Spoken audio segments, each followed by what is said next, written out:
Did it feel as good as it looked out there to you?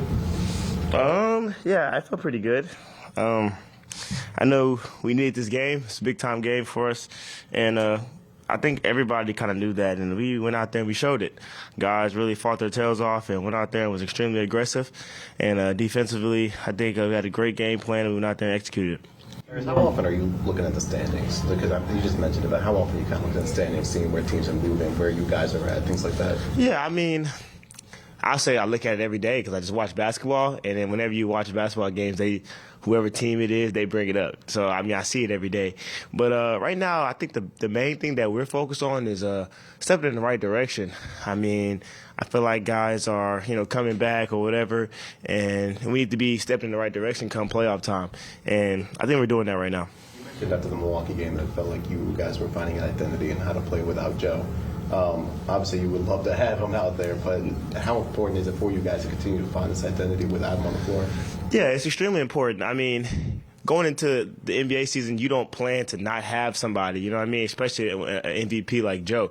So, once you get into that situation, you have to kind of reconstruct things, you know what I mean? And reconstruct minutes, rotations, and all that takes time because I was used to playing a little bit in the first and then the whole second. So, now it's reversed. Now I play the whole first. And, so guys have to be adaptable,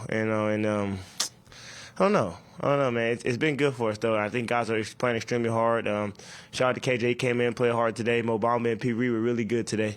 And they're really good. And then Nico, what he did defensively tonight was a little special. And he's done it a couple times this year, but he completely took out Duncan Robinson out the game, and that was great. How would you assess how you guys played against Miami's zone tonight? Say that one more time. How would you assess how you played against their zone? Better.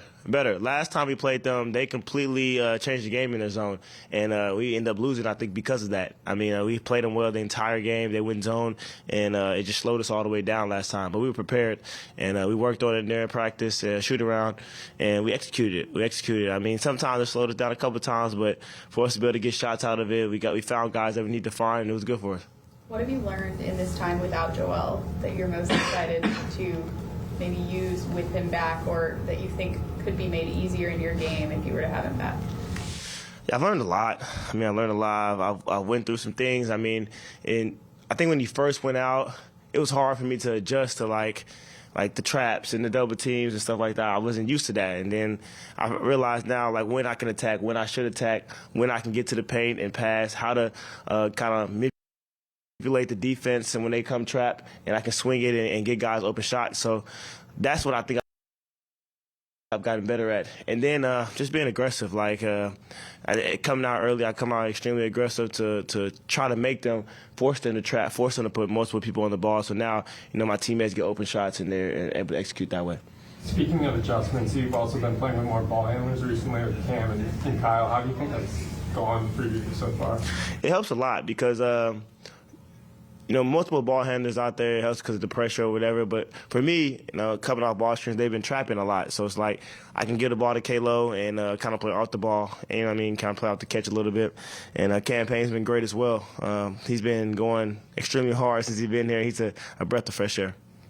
You mentioned having to make the right plays and knowing when to attack and when to call your own number, whatnot. Do you find that you're having to think through the game as you're playing as much, or is it you're starting to find a freedom and I'm just reading and reacting now?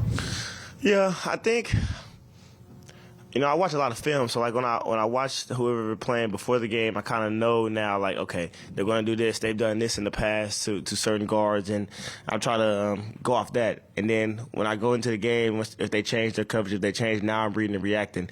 And once I figure that out, now I'm just going out there and playing, manipulating the defense, knowing how they're going to how he can get other guys open, how he can get himself open and going. And I'm just trying to implement that in my game as well.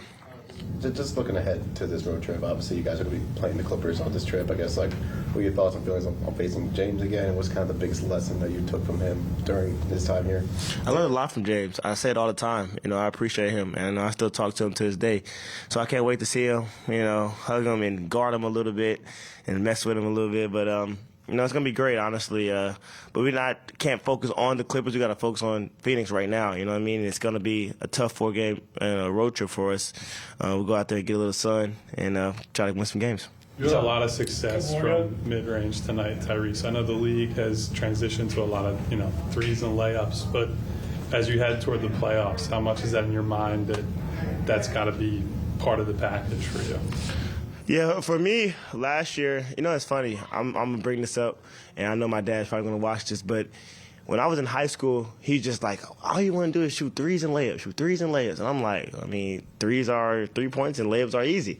But now he's like, you need to learn, work on your pull-up, work on your pull-up, work on your pull-up. And I was like, man, then I get to NBA, they're like, we only want to shoot threes and layups. But now it's like, it's a little bit different because it's only so close you can get, especially when the defense is like focused on you.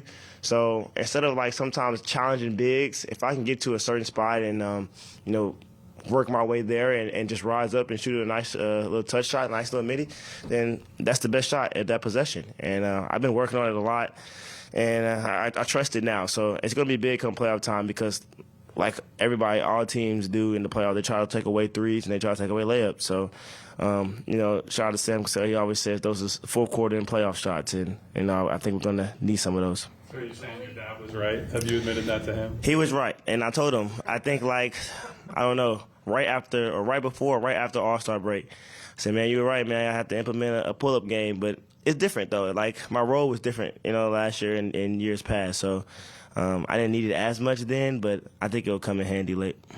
You mentioned the zone. Is it frustrating how you guys feel like we've strung together a couple of good sequences against zone, like you figured it out, and as soon as that happens, Miami goes to full court press, and then that junks you up a little bit as well, trying to figure that out. Is that frustrating for you guys? You can't get frustrated in a time. You just got to kind of stay the course. They made a run. I don't know if they took the lead or not. I can't remember, but they made a run. And for us, we just stayed the course, got K-Lo back in the game, another ball handler, another veteran with a sound mind, and it was good for us. So just got to stay the course. That's what you got to do. That's what the Miami does. They change defenses. They're extremely aggressive. They're physical. And, hey, you got to be ready for that when you play the Heat. Kelly's been super enthusiastic about the speed that you guys have been able to share, especially games like tonight. What has it been like to play with someone who's potentially as fast as you and loves playing with you so much? Yeah, Kelly's been great.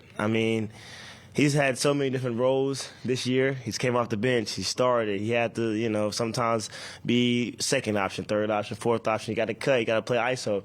Got to make threes and got to guard the best player. He's been guarding, really well this year. So shout out to Kelly, man. He's been great. He's been great for us, and we're going to keep needing him to do that, and especially towards playoff time. On a lot of your layups this year, you've been getting a lot of goaltending calls drawn on you. Do you make anything of that you're kind of throwing the defense off course? And did you know that you're leading the league in those type of shots? In goaltending field goals? Goaltending that you've drawn, yeah. Wow. It's a stat for everything nowadays. But I think that's just a timing thing. I always talked about, like, when I was younger, I knew I was going to be small. I knew I was going to be this height. So it's like guys like Bam Adebayo, he's extremely athletic. And he's like, he can block shots in any type of way. So if I can ever just throw the defense off of jumping off the wrong foot or using my inside hand or using the outside leg, and I always work on like awkward layups all the time. And it helps throwing off that rhythm and timing from the defense. Thanks,